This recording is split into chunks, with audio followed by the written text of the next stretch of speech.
Welcome to the PT Coffee Cast, a podcast helping coffee-infused clinicians elevate their practice by realizing the tools they already possess.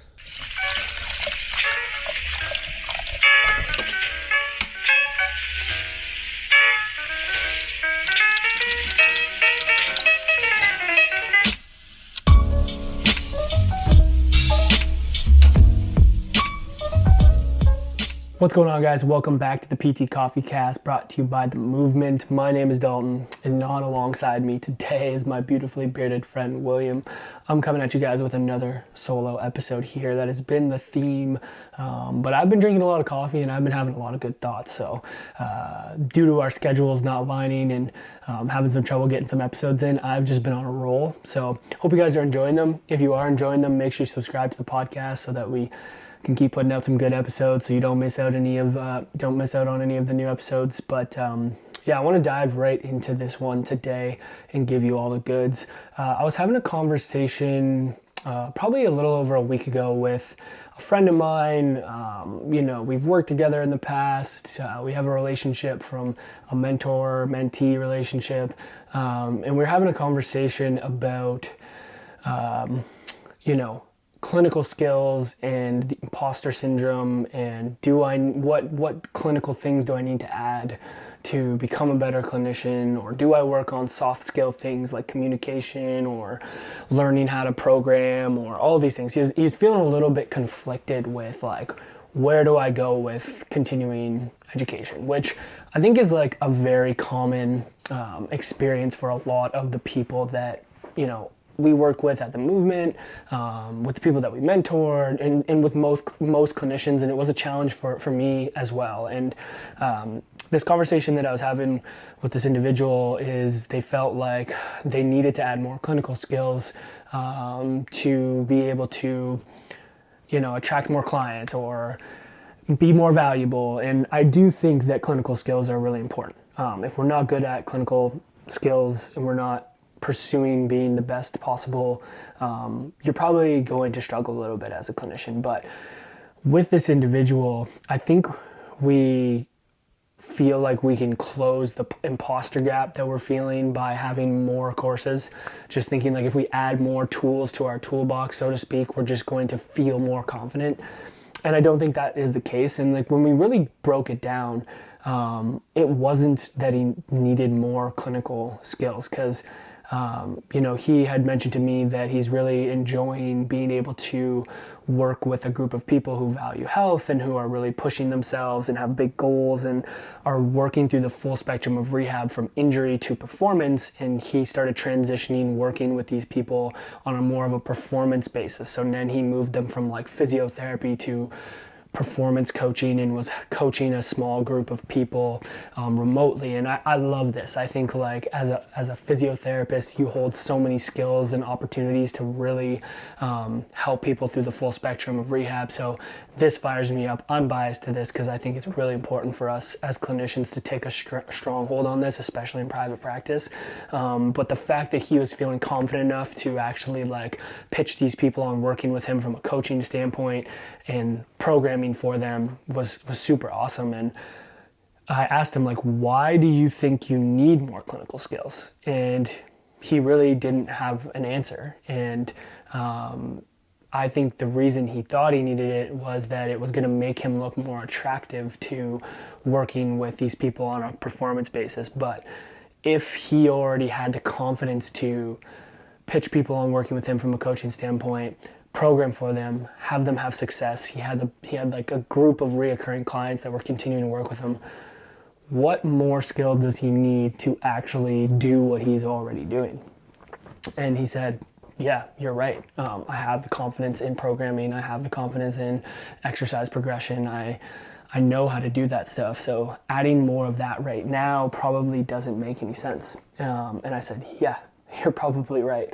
And then we went down the idea of like these soft skills, which like that term is funny, but like, yeah, communication is huge. Learning how to interact with clients, help them through behavior change. I think that's super important. But even then, he had good communication skills. He was working with people on those things. So I think the one thing that he was missing and what we got to the bottom of was investing in how do I create a good client experience from start to finish? And I don't think this is something that we think a lot about as clinicians. We don't get taught about in school. It's not on the top of the list when you start working at a clinic. But what does the actual life cycle of a client look like that works with you, from when they first hear about the clinic to when they call or fill out a form, to when they speak to you or the front desk staff, to when they book on your schedule, to when they come in for an assessment, to when you have an assessment and then you book follow-ups, and then from follow-ups through the plan of care to discharge or graduation or whatever you want to call it. And then what happens to them after they graduate? Do they continue on with you? Like in this case, this person was doing more performance coaching. Do they not? Do they just go off into the world? Like, what does that life cycle look like? And how do you optimize that to best set yourself up for success for what you want to get out of your career and what you want to get out of working with these people? So I told them, like, we need to work on these things, because if you can communicate better and attract more of the people that you want to work with, you can onboard them and you can get them to buy into working with you at a more effective way. If you have more of an effective follow-up process in a way to keep them on track to being accountable and getting through the plan of care, to pre-framing what it looks like to continue to work with you after, to that graduation piece, to how you make that point in time super exciting and rewarding for the client, to then transitioning them, if appropriate, from graduating from rehab to working with you on a performance basis. And then when they're working with you on a performance basis, how do you then keep them coming back and working with you and having a good experience so that you get to work with them long term and really have the ability to help them reach a lot of the goals that maybe they wouldn't accomplish without your help. And there's so many things in that you could work on, that you could learn, that you could build, that would help you have way more of a successful outcome for your client, work with more people that fire you up, be able to have to worry about seeing less. You don't have to worry about seeing as many people, because you're keeping these people working with you for a longer period of time.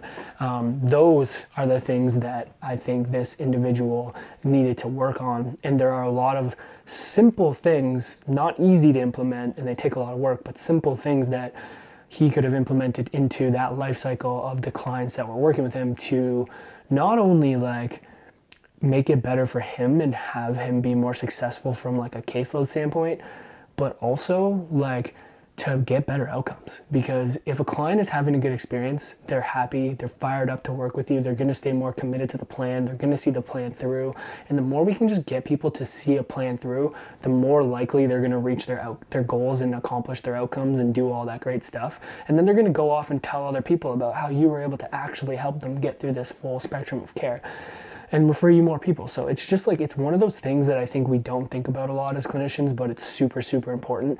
And it's probably more important to invest in figuring out what that looks like and how to best optimize that than add another clinical, skill to your toolbox, Not that it is invaluable. And what I actually told them is that what you'll find is that now that you're consistently attracting a particular person that you want to work with, and you're keeping them working with you for a long period of time because you have the life cycle, and then you're moving them on to some type of performance, plan, you're going to realize that there's some skills within that you want to build. Maybe you do want to level up some of your clinical skills around identifying and treating bone stress injuries, or maybe you want to update your clinical skills and knowledge around how to assess for powerlifting or progress rehab for powerlifting. Or maybe you want to figure out how to improve end range mobility in powerlifting. Like, whatever it is, what you'll start to realize when you're getting these people through the full spectrum and seeing what they really need help with, is then you can go off and take these extra clinical skills that are going to actually add value to what you're doing, versus like, I'm feeling a little imposterous, I don't know if I can do this, I'm just going to take some clinical courses because that's what people tell me to do, and if I have more clinical skills, then I'm probably going to be a better clinician. So I think it's really, really important to think about those other aspects of client success, which I'm biased to this because this is what we preach in the mentorship, this is what we do at the movement, so like, I'm obviously biased, but I truly think that if you can master those things, the onboarding, the client experience, delivering a simple plan, learning how to sell people and what selling actually is and how it helps people's outcomes, learning how to market or attract the people that you actually want to work with. I really truly think those skills are going to, one, allow you to have a way more fulfilling career and actually work with the people that you want and actually get them to accomplish the goals that they want. And I truly believe that that's actually going to help your clients get better outcomes.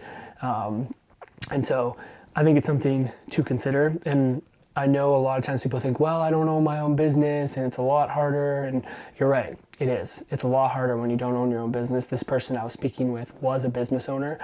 But in our mentorship, we've had people who don't own businesses that have taken these learnings and have implemented them within the clinic that they work at, and have had success with that. And I think if you are working within a clinic and you start to implement an onboarding system and a client follow-up system and an email system. Maybe you start doing a newsletter with your own clients. You have a graduation process. You start doing workshops and marketing to a certain clientele, and you're driving in more clientele to your clinic. Your clinic is going to take notice of that. And when people are calling in to work with you specifically and leaving you Google reviews and speaking highly of you, people are going to be like, whoa, what are you doing? And that's only going to help level up the clinic. And what we found is that, some people, tell their clinic about what they're doing and they start implementing some of the things that we bring up in the mentorship or that we're teaching them, because it's super valuable to that, keeping a clinician on that clinical team. So it is a lot harder because you got to, navigate a little bit more hoops. You don't have as much control necessarily, but you can do it. So I really do think it's something to think about, start to implement. If you guys want to learn a little bit more about some of the things that we talk about in the mentorship, you can head over to episode 199. We break down all the modules in that mentorship. You can check out themovementmentorship.com. There you can download our syllabus. The syllabus takes you through every module that we have. There's some, snapshots of the Zoom calls that we do, some of the recorded content that we give out on the mentorship. So there's a ton of opportunity for you to see what it looks like, what we talk about. But the story that I shared with you today, a big part of the mentorship is helping you build those skills. And I think what was cool is when we wrapped up this conversation, this individual, I think, felt a little bit more, confident or a little bit more comfortable with maybe pursuing that. At least I would like to hope so.